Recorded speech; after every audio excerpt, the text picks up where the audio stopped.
I helped my brother pay rent for a year, but on Christmas, he said in front of everyone, you ruin everything. The words hit me like a physical blow, stunning the entire room into silence. You ruin everything, Jake. Everything. My brother Eric's face was twisted with rage, his finger pointing at me across our parents' living room, Christmas decorations twinkling obliviously around us. 12 months of paying his rent, of bailing him out, of being there whenever he called. And this was my thanks. I felt my chest tighten as 20 pairs of eyes turned to stare at me, including my parents, who looked just as shocked as I felt. But I'm getting ahead of myself. You need to know how we got here. How my own brother, the kid I taught to ride a bike and throw a curveball, could betray me so completely on Christmas Day. It started with a phone call last January. I was in my apartment, enjoying my Saturday morning coffee and scrolling through sports highlights. Life was good. I had a stable job as an architectural designer, a decent apartment in Chicago, and enough savings to feel secure at 32 years old. When Eric's name flashed on my phone, I almost didn't answer. Our last conversation had been tense. Eric had always been the free spirit of the family, bouncing between jobs, apartments, and sometimes relationships. Mom called him creative. Dad called him unfocused. I just called him on his birthday and holidays, because our conversations usually ended with him asking for money, but something told me to pick up. Jake, you there? His voice sounded different, smaller. Yeah, what's up? I tried to keep the wariness out of my tone. I lost my job. Again. The defeat in his voice was new. Eric usually spun his job losses as great opportunities or blamed terrible bosses. And I can't make rent this month. They're gonna evict me, man. I sighed, feeling the familiar mixture of frustration and worry. How much do you need this time? What he said next stopped me cold.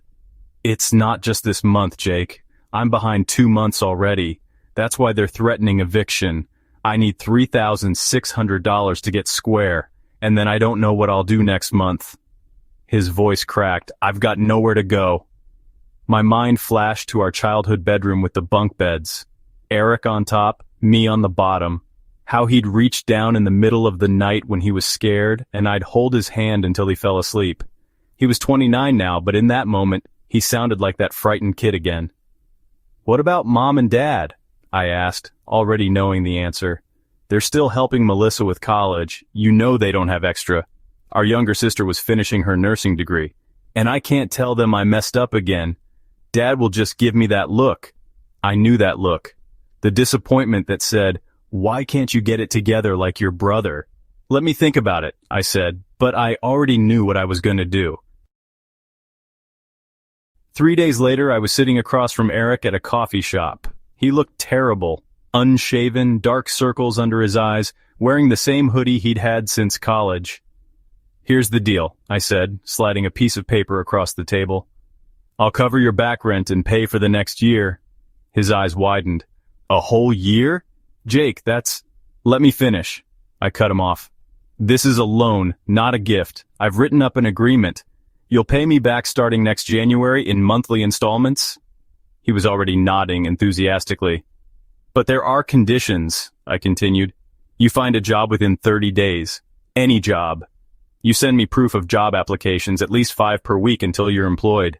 And we have weekly check-ins where you show me your budget and progress. Eric's smile faltered a bit. You want to monitor me like I'm a kid? No, I want to help you like you're my brother. This isn't just about money, it's about helping you get on your feet for real this time. I tapped the paper. Those are my terms. He stared at the document for a long moment, then pulled out a pen and signed. I won't let you down this time, Jake. I promise. As we walked out, he hugged me tight. You're saving my life, bro. Seriously, I believed him. That was my first mistake. For the first couple of months, everything went according to plan. Eric landed a job at a graphic design firm, something he was actually qualified for with his art school background. He'd send me his budget spreadsheet every Sunday night. We'd talk through his expenses, and he seemed genuinely committed to turning things around. I'm putting aside a little each paycheck for when I start paying you back, he told me during one of our check-ins. I want you to know I'm taking this seriously. I felt proud, both of him and of myself, for helping him in the right way. Not just throwing money at the problem, but being there, being involved. Mom noticed the change in him too. "Eric seems more settled," she said during one of our weekly phone calls. "Whatever you two are doing, it's working." I didn't tell her about our arrangement. Eric had asked me not to, and I respected that. He wanted to fix things on his own terms, he said. Show up with solutions, not more problems. By April, our weekly meetings had become more like brotherly hangouts. We'd grab dinner, talk about work, sports, even his dating again, after a bad breakup the previous year. It felt like we were reconnecting as adults for the first time. "You know what the best part of all this is?" he said one night over burgers. "It's not even the rent help. It's having my big brother back in my life." That moment, right there, that's when I should have seen it coming. When things seem too good to be true, they usually are. In May, Eric missed our weekly check-in. No call, no text. When I finally reached him the next day, he had an elaborate excuse about his phone dying and a work emergency. "Sorry man, crazy weekend, I'll send you the budget tonight." He didn't. When June's rent came due, I paid it without question, even though our agreement required his budget review first. I told myself I was being flexible, understanding. Then came the Instagram post. Eric at some music festival, arm around a girl I didn't recognize, #living my best life. The tickets for that festival started at $300. We had just talked the week before about how he was cutting expenses to save more. I called him immediately. "It was a last-minute thing," he explained, sounding annoyed that I'd even brought it up. "Josh's girlfriend bailed, so he had an extra ticket. I only paid for gas and food." "What about the girl in the picture?" "Just someone I met there." "What are you, my parole officer now?" That stung. "No, I'm the guy paying your rent while you're living your best life at festivals." "Look, I've been killing myself at this job. I needed one weekend to blow off steam. Don't make this weird, Jake." I backed off, feeling suddenly like the bad guy. Was I being too controlling? Maybe he did deserve a weekend of fun. Maybe I was overreacting. That was my second mistake, doubting myself when I had every reason to be concerned. By late summer, a pattern had emerged. Eric would be responsive and engaged for a few weeks, then fall off the radar. Our weekly meetings became bi-weekly, then monthly. His budget updates got vague. Pretty much the same as last month became his standard response. When I pushed for details, he'd get defensive. "Don't you trust me at all? I'm an adult, Jake." Yes, an adult whose rent I was paying. But I swallowed those words every time. Then, in September, I got a notification from my bank about unusual activity. Someone had tried to use my credit card to buy plane tickets. When I called the bank, they confirmed the attempt came from a device that had previously made authorized purchases. The only person I'd ever let use my card besides myself was Eric, once to buy groceries when he was between paychecks. I drove to his apartment that night, a knot in my stomach. "Did you try to use my credit card to buy plane tickets?" I asked as soon as he opened the door. The look on his face said everything before he even opened his mouth. "I was going to tell you," he stammered. There was this amazing deal to Cancun. Group package with some work friends. I was going to pay you back." "With what money, Eric? The money you're supposedly saving to repay me for rent? Or wait, are you even saving anything?" He wouldn't meet my eyes. "Things have been tight lately." "So tight you can plan a trip to Cancun?" "It's not what you think," he insisted. "Everyone at work is going. It's practically a work requirement. I'd be the only one not going." "So get your job to pay for it. Or better yet, don't go. That's what adults do when they can't afford something, Eric. They don't steal their brother's credit card." "I wasn't stealing, I was borrowing. There's a difference." I took a deep breath, trying to calm myself. "Show me your savings account, right now, the one where you're putting money aside to pay me back." His silence was answer enough. "I should stop payment on your rent right now," I said, my voice deadly quiet. "You wouldn't..." His eyes widened with genuine fear. "You signed a lease guarantee. Your credit would take a hit too." He was right. When I'd arranged to pay his rent, I'd signed as a guarantor on his lease. I was legally bound to those payments as much as he was. "I want your key," I said, holding out my hand, "to my apartment, and I'm changing all my passwords. If you need money for bills, actual bills, you call me, and I'll pay them directly. Jake, come on. Keys, now." He handed them over, his expression shifting from fear to that familiar resentment. "You always have to be the perfect one, don't you? Saint Jake doing everything right." I left without responding. What was there to say? The months that followed were tense. I kept paying Eric's rent, but our relationship retreated to terse texts and occasional forced interactions at family dinners. Mom sensed something was wrong, but didn't pry when neither of us would talk about it. "You boys need to work things out before Christmas," she said to me in early December. "I want a happy family holiday this year."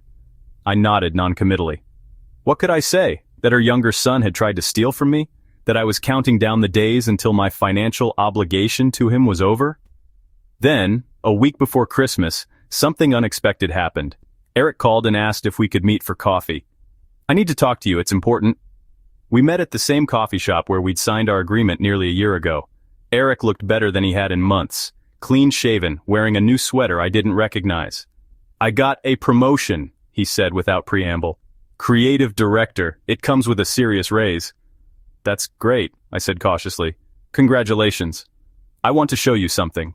He slid an envelope across the table. Inside was a cashier's check for $1,000.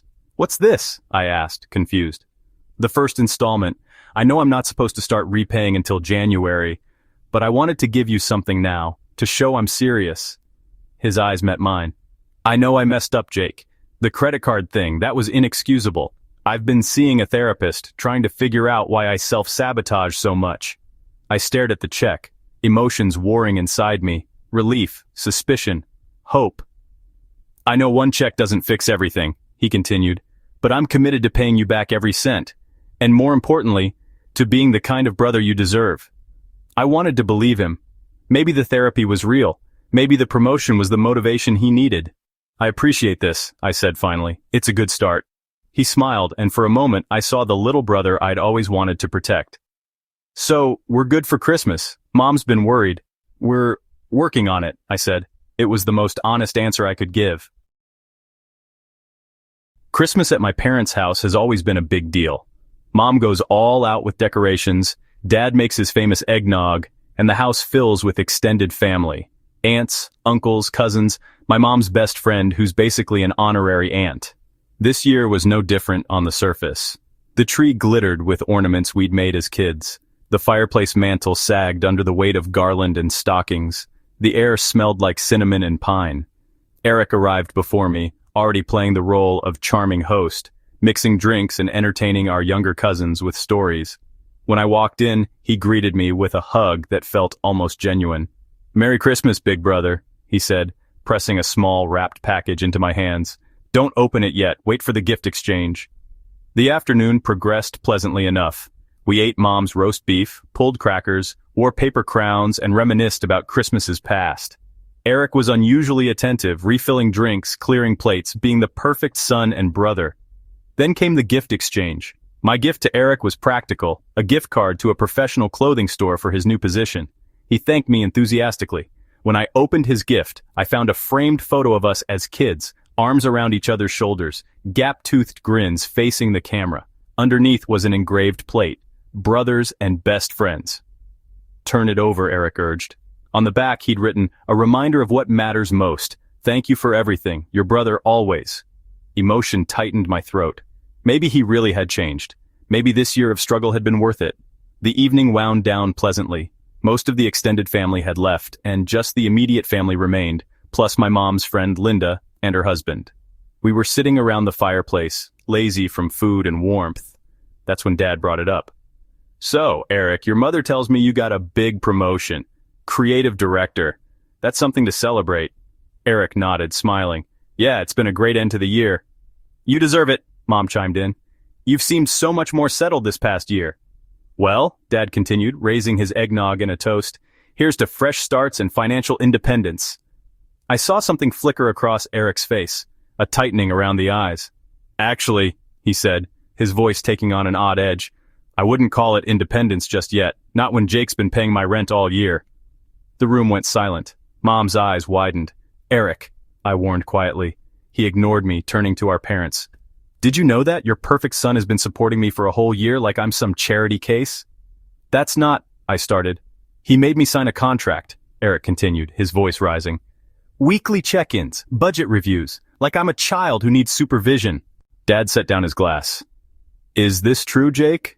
Before I could answer, Eric stood up, his face flushed. "He loves it, you know, having power over me, making me feel small, just like when we were kids." "That's enough," I said, standing too. "No, it's not enough." Eric's voice had taken on a bitter, almost manic quality.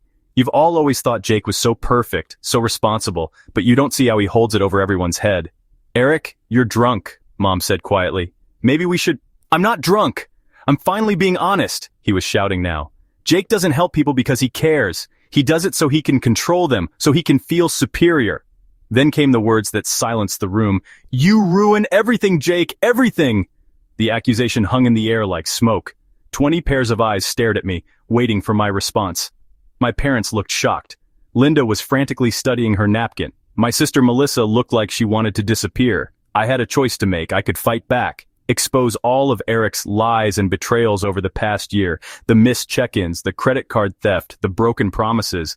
I could make sure everyone knew exactly who the villain in this story was. Or I could be the brother I'd always tried to be. I took a deep breath. Eric, I never meant to make you feel controlled or small. I was trying to help in the only way I knew how. My voice was steady, even as my hands trembled. If I overstepped, I'm sorry. Eric's face registered surprise. He'd clearly expected a fight. But, I continued, looking directly at him, we both know there's more to this story than what you're telling everyone. A flicker of shame crossed his features. I've kept your secrets because that's what brothers do. But don't stand here and twist my help into something ugly just because you're ashamed of needing it. The room remained silent. Eric's shoulders slumped, the fight going out of him as quickly as it had flared up. I think I should go, I said quietly, picking up my coat. Mom stood. Jake, don't— It's okay, Mom, we all need some space. I kissed her cheek. I'll call tomorrow. As I headed for the door, I heard footsteps behind me. It was Melissa. I'll walk you out, she said, grabbing her own coat. Outside in the cold December night, snow was just beginning to fall. He tried to use your credit card? Melissa asked once we were alone. I overheard some of your argument that night on the phone. I nodded. Among other things? She shook her head. And yet you still paid his rent. He's my brother. So am I, she said fiercely. And I'd never treat you that way. I smiled, despite everything. I know. What are you going to do now? It was a good question. What was I going to do? I didn't hear from Eric for 3 days after Christmas. No calls, no texts, not even an apology through my parents.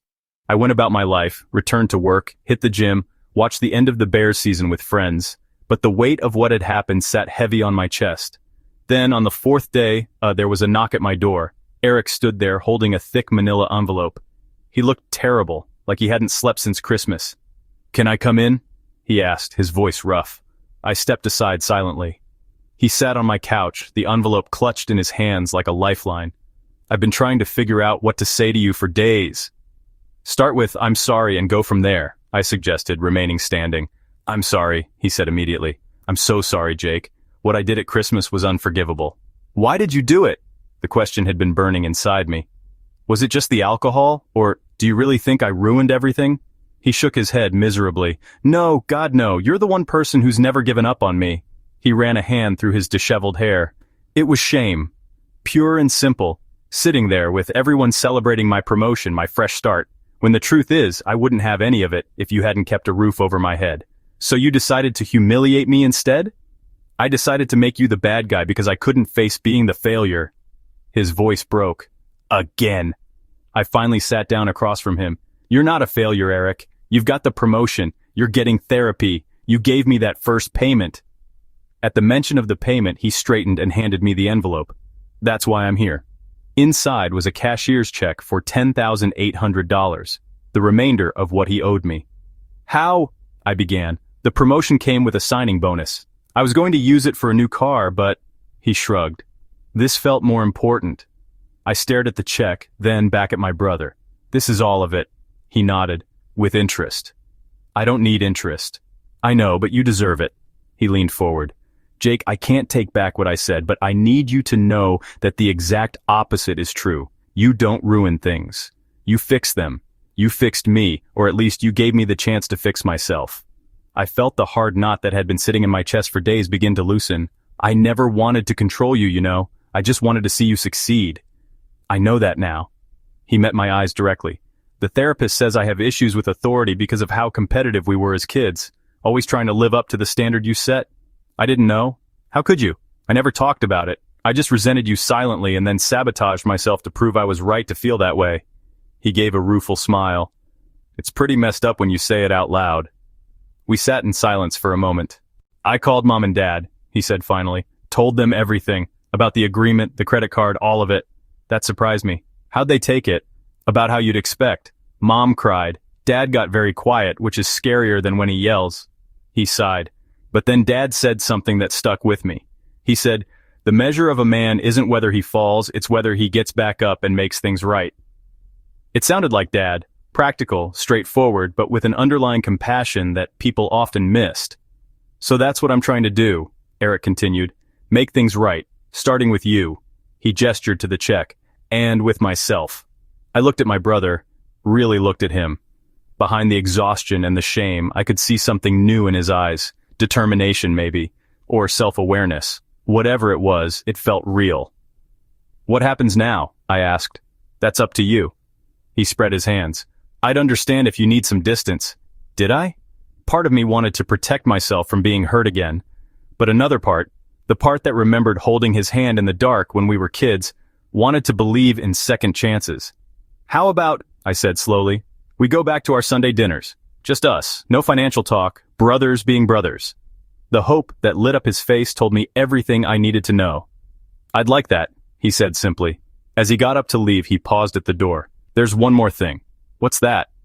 I applied to be a big brother. You know, the mentoring program. My first interview is next week.